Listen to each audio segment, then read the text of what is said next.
Okay, this is section 3.7, and we're just going to do lots of examples here.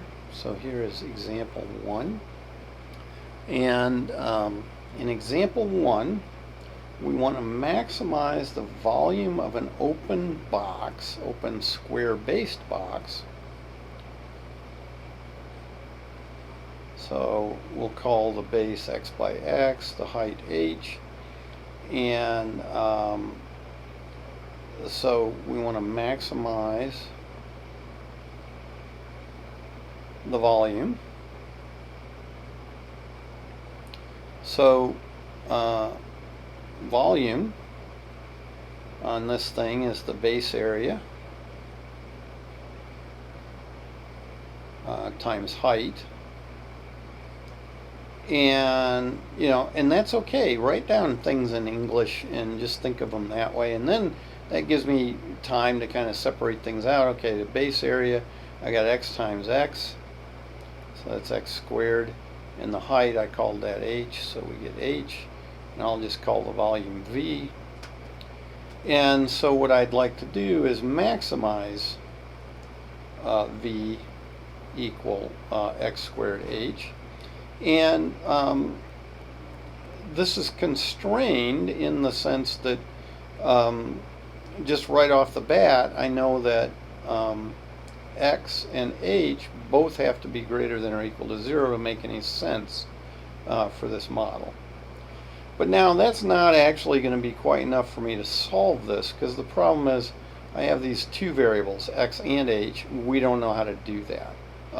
It is possible to work with two variables and do derivatives and partial derivatives and all that kind of stuff, but we don't know how to do it yet.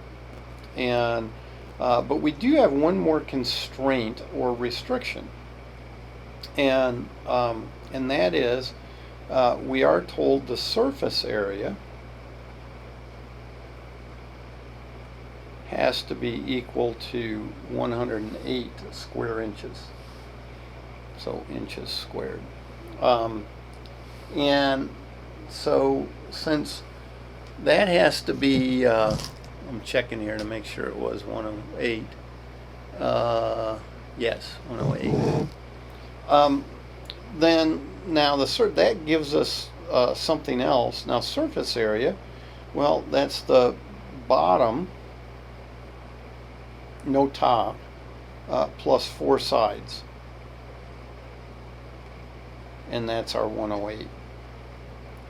And that's, again, that's okay. Use English or whatever, write things down and take your time kind of figuring out what these are. Now the area of the bottom is x squared.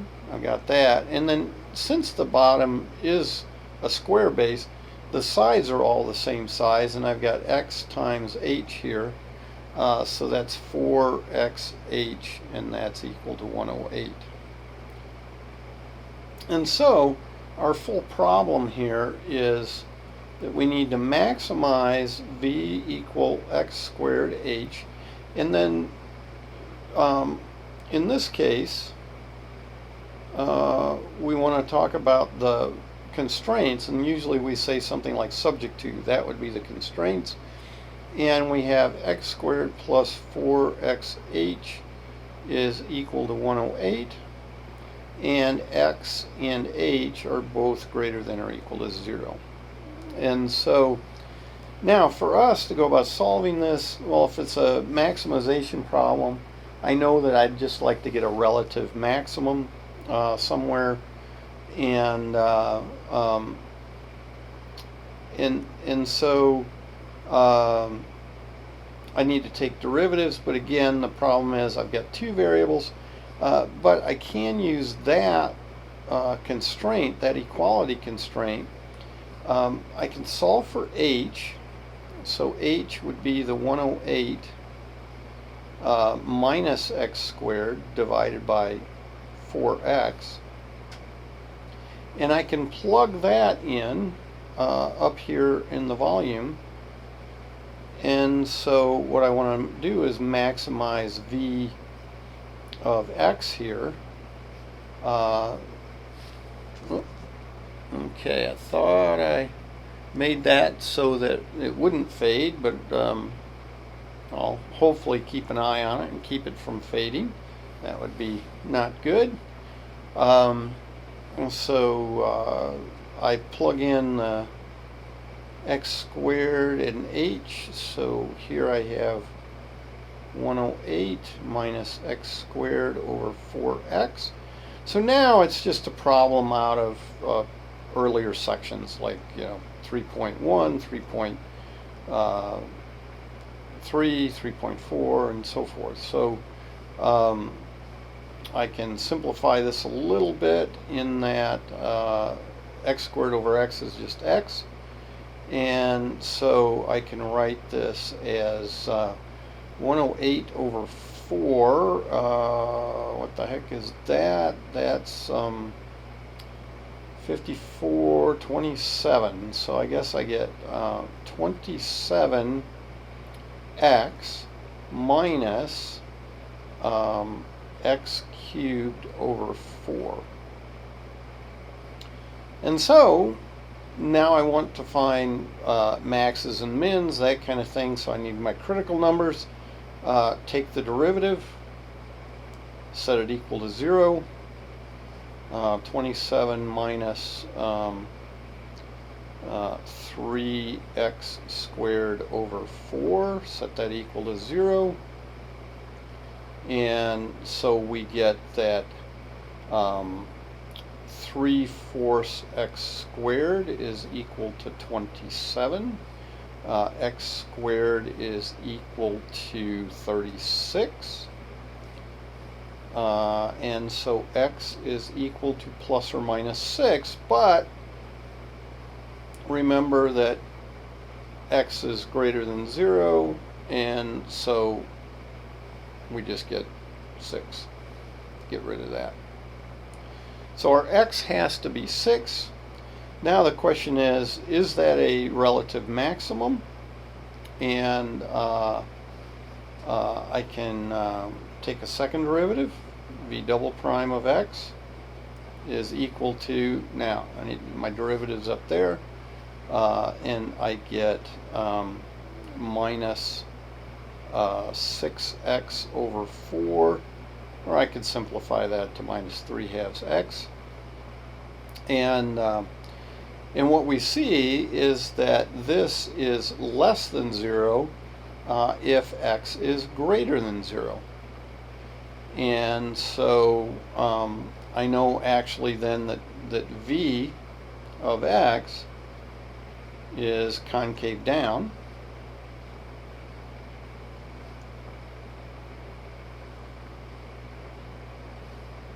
Okay, so v of x is concave down for x greater than or equal to 0.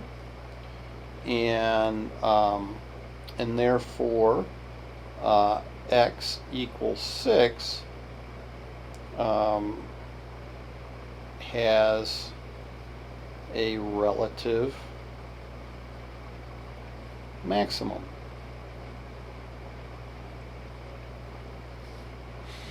Okay, and now I can also determine what h is back here. Right, so I have h is equal to 108 minus 6 squared over 4 times 6. I think I got that right. Yep, okay. So h is 108 minus 36 over 24. That's equal to 72 over 24, which is 3. They give us some very nice numbers here. So we have x is equal to 6, h is equal to 3, and our maximum volume v is equal to 6 squared times 3, or 36 times 3, which amazingly is 108 cubic inches. So that takes me by surprise, but that's what we have there, 108 cubic inches for our maximum volume. And just kind of checking, we see that that is also what they got. So that's perfect. Okay, so that's example 1.